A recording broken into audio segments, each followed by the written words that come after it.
Welcome to AU in View, a production of the Aurora University Communications Program.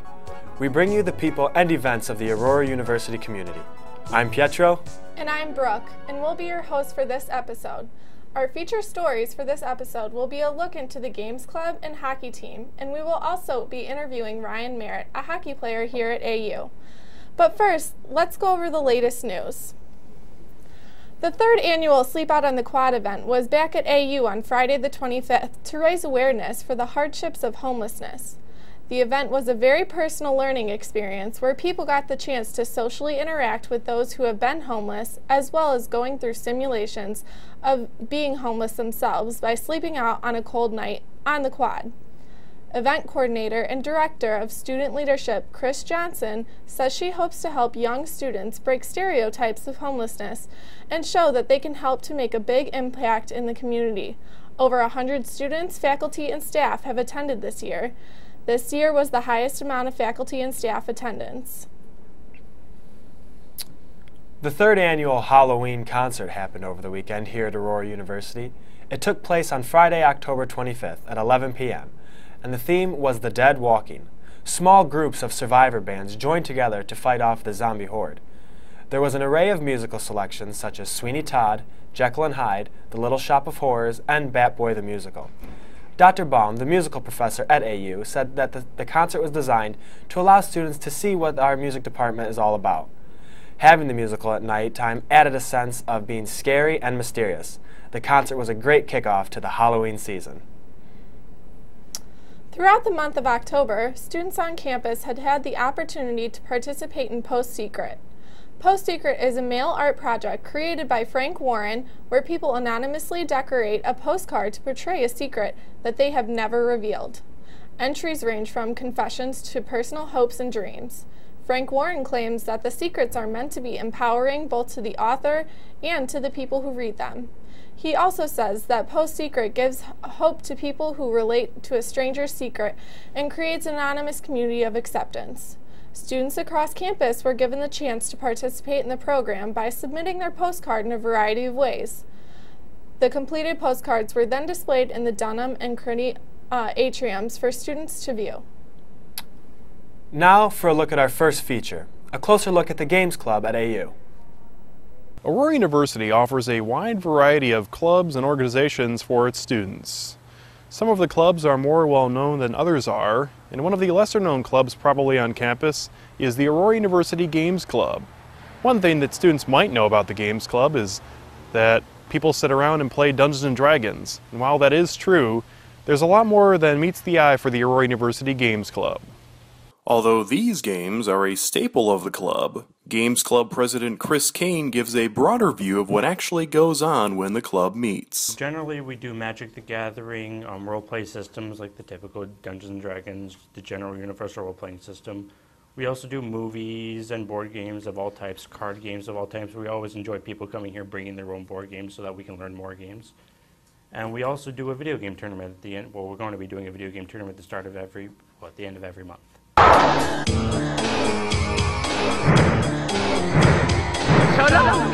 Club Secretary Rebecca Kaufman also shared her view on what makes the Games Club so inviting to both current and new members. I'd say the community. The community is definitely the best aspect because we're all here to have fun.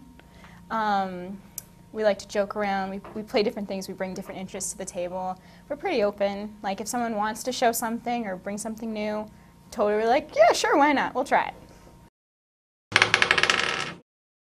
As students have come and gone from the Games Club, all kinds of new games have made their way into the Games Club's everyday rotation. Although the club still primarily plays mainstay games like the role-playing classic Dungeons & Dragons and the card game Magic the Gathering, it is all of the other games that has made the club so diverse. To add even more to the club, the Games Club has recently started regularly showing movies at their meetings. The last movie we watched as Games Club, I think, was Blazing Saddles. Now you tell me your story. He rode a blazing saddle, he wore a shining star. It's not always about fun and games for the Games Club. The club has always made efforts to get more involved with the Aurora community. We try to give to charity. We try to do fundraisers.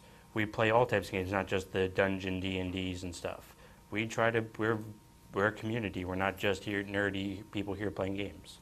As you can see, the Aurora University Games Club has become much more than just the stereotypical view of people sitting around pretending to be wizards and dungeon masters.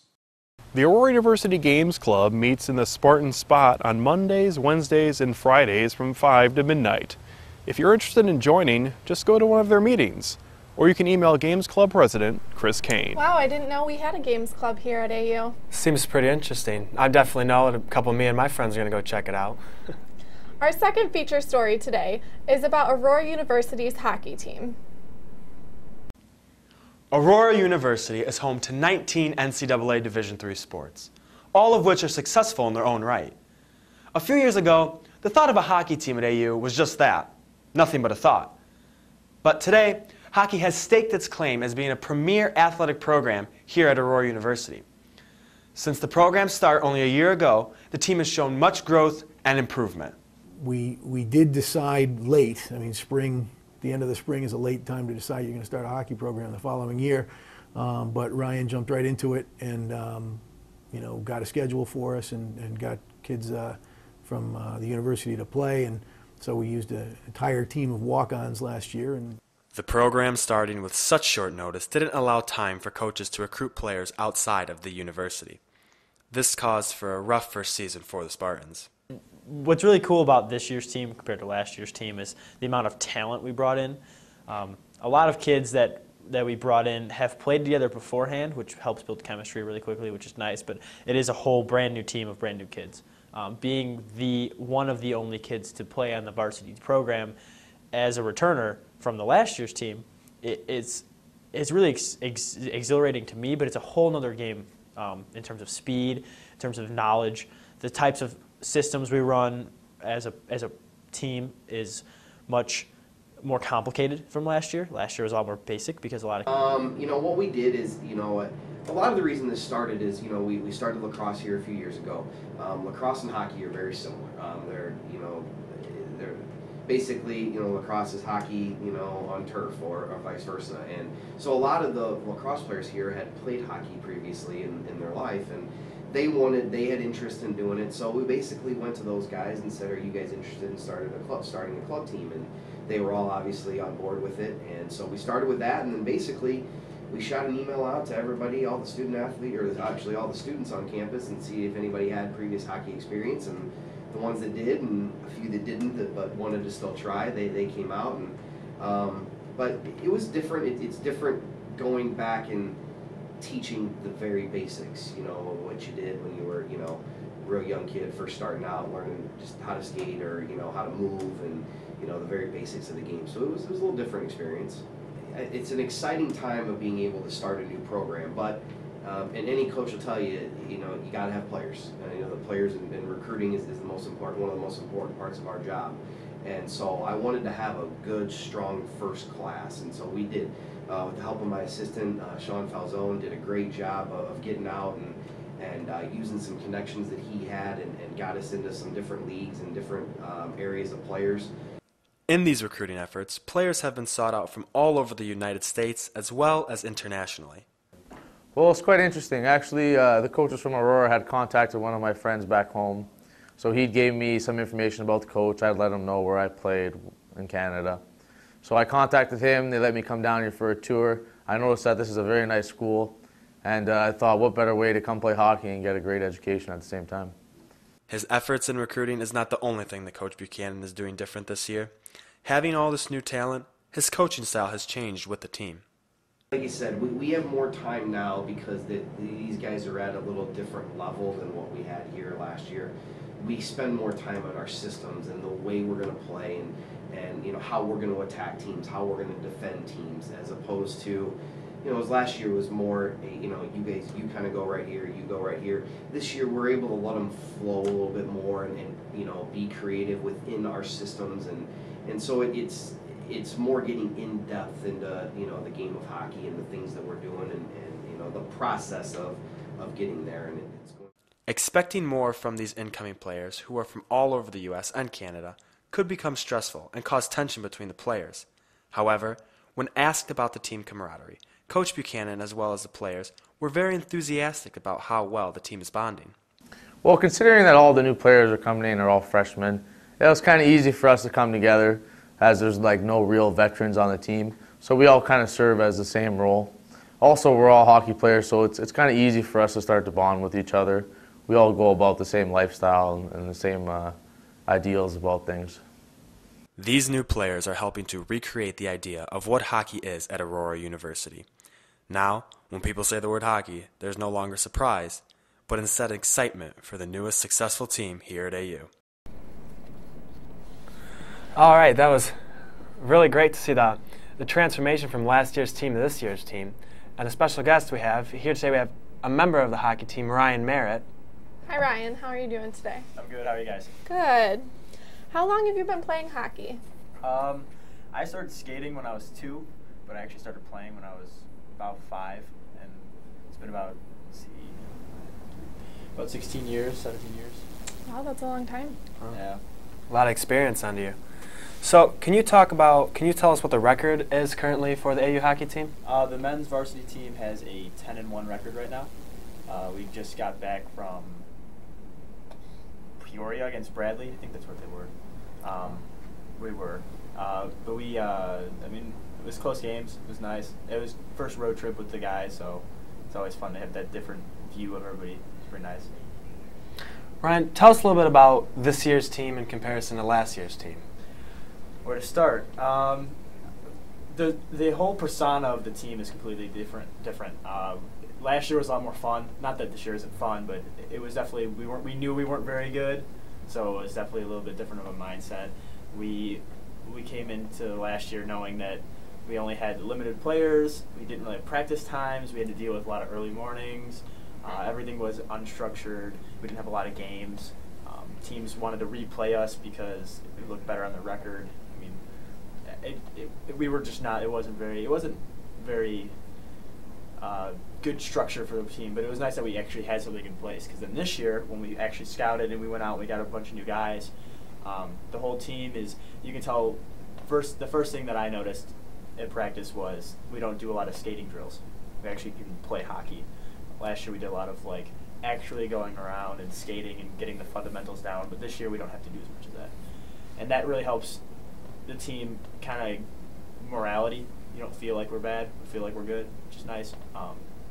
It is weird being the only kid returning on the team, so we get some kids that do come up and play every once in a while from last year, but it's weird, like a whole other style of life with these other hockey kids, because these guys have been playing it intensely for the past few years, and switching into my atmosphere from only 2 practices a week to a game maybe every 3 weeks is completely different. And it's just as fun. It's just as exciting as it was. I'm still excited to wake up and get to go on the ice with these guys. So it's pretty nice. That's awesome. What are the biggest changes that you see this year with the level of competition? Well, what's cool is we're playing a lot harder teams. Not that the teams we played last year weren't very hard, but this year we're playing Bradley was actually top competitor, and Marquette, the first team we played. Both those schools were our top competitors in the club level, and it's cool that last year we would have never have been able to play as with those guys, and then this year coming in and being able to beat them both at our first time seeing them, and getting this kind of fundamentally sound structure to our program down is really cool. And just all around, we're playing a lot harder teams. The only team we would get the chance to play against from last year would be Lewis, and they actually had to cancel the game due to scheduling stuff, ice time and stuff like that. But it's pretty cool that, it's nice to see newer level competition, and we're getting our name out there. AU's a force to be reckoned with, so when we switch from the club to the D3, it's people know who we are, which is really fun. Well, I'm sure everybody's excited for that on the team. You've talked a lot about, you've mentioned a couple times about the new players being brought in. Could you talk a little bit about, how these players are brought in and, a little bit of their backgrounds? Well, how hockey works is kids have the option after or during or after high school to go play in juniors hockey, which is like a really nice travel team. So you kind of there's different tiers, and then the tier 3 level is you pay, and then you get like housing and you get food, and then you get to play hockey almost every day, and you play this higher competitive level. But it's also, the rules are a lot more formal towards NHL rules. So like there's fighting, there's they're allowed to wear the half shields rather than wearing face masks like college have to, and like those are the basic things that you notice right away. But so switching from them to this program here, it's really cool to watch them have to transition their game style from being so scrappy and getting into fights and being really aggressive to really focusing on their fundamental play and working the puck and making sure to get all those like shots off, because I know a lot of the time it's more like dangling, trying to get around players instead of using your speed. But the players themselves, our coach, one of our assistant coaches, coached juniors for a while, and he started going to school here and ended up becoming the assistant coach out of pure just running into our head coach, just being like, hey, I used to coach hockey, you want to, maybe we can work together. And Sean's an awesome guy, but he knows a bunch of juniors coaches from that are still coaching now, and said, hey, we're starting a college team, and we have no one on the team, and next year we're going to be huge, but we need players to make us just as big. And a lot of kids this year really saw the potential in starting their own program and being the first kids to really take this program somewhere. And so we got a couple kids from like the Rampage, the Dallas Ducks, a couple kids from Canada came out, which is really cool. One of our goalies, Paul. If you get to watch that clip, that video, that highlight video, is really cool because you get to hear kind of his story and about how he came here and how hockey's different from Canada, and it's just nice to these guys. From being on different teams, when they come in there, they still have like the same. They all talk the same. They all act the same way. So it's instant bonding, which is nice. And I mean, everybody's friends. We're a team. That's how it works. So with these players coming from all over the U.S. and even some in Canada, how well is everybody getting together? How long did it take to build team chemistry with all these new players? Almost instantly. Like during the welcome weekend, like that first weekend of school, all the hockey players were out on the quad hanging out. They even made up their own term called quad side, so everybody had something that they could joke around and laugh about. And everybody was eating. They're all going out to lunch. A lot of kids live together off campus, and so they all go to each other's like apartments and hang out. And the chemistry was instantly there. A lot of them knew each other through juniors, but they never actually met each other. But it's cool to have that, to now be able to face and work with these kids. So a lot of them, there's definitely, like, you could tell some kids were better friends before rather than after. But everybody's clicking, everybody's friends. We also hi to each other. A lot of us have classes together, so it's pretty nice to have that chemistry instantly there just from hockey. Well, that's great. So being one of the only returners, and with all these new players and all this new talent, and everybody bonding so well, what are you looking forward to the most this season? Just playing with these guys. When the season first started, the first thing I was looking forward to is having a higher level hockey to play at. Last year, it was weird only being able to get so good. Like you couldn't really advance your level of play because the other kids were still struggling with certain concepts, and for kids who could skate and kids who could shoot, you couldn't really get any better because we were still focusing on the younger kids. We wanted everybody on one level rather than have some kids that were really good and some kids that were really bad. And this year it's a faster game. The puck moves so much quicker. Practices are a lot faster, so it's more game time kind of speed, which is nice. And having that that speed influenced it. I'm just excited to say that I actually play hockey.